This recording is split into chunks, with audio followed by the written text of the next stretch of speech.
আসসালামু আলাইকুম, কেমন আছেন সবাই? আজকে আমি আপনাদের সাথে মজার একটি রেসিপি শেয়ার করব। আশা করি সবারই ভালো লাগবে, আর ভালো লাগলে অবশ্যই লাইক কমেন্ট করে সাথেই থাকবেন। ফুল ভিডিওটি দেখার চেষ্টা করবেন।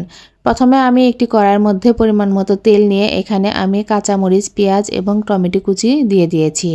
সব কিছু এখন আমি তেলের সাথে একটু ভালোভাবে নেড়েচেড়ে ভেজে নেব।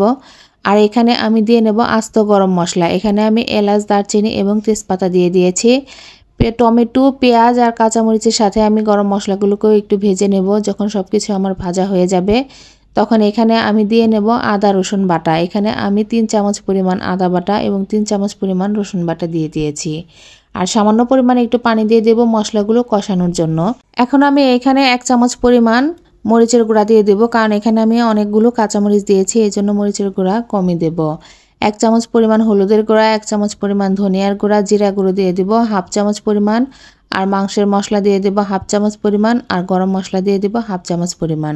সব কিছু দেওয়া হয়ে গেলে এখন আমি এখানে স্বাদ মতো লবণ দিয়ে সব কিছু একটু ভালোভাবে পানির সাথে মিশিয়ে নেব, আর মশলাগুলোকে একটু ভালোভাবে নেড়েচেড়ে মিশিয়ে দেব।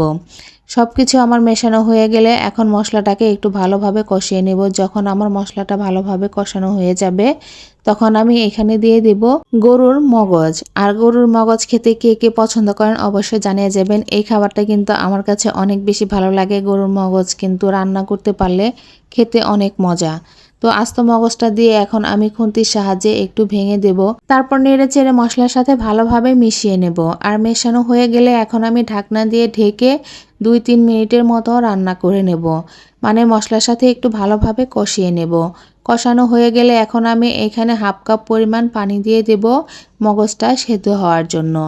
তো পানি দেওয়ার পরে ভালোভাবে আমি নেড়েচেড়ে সব মশলার সাথে মিশিয়ে ঢাকনা দিয়ে ঢেকে দেব।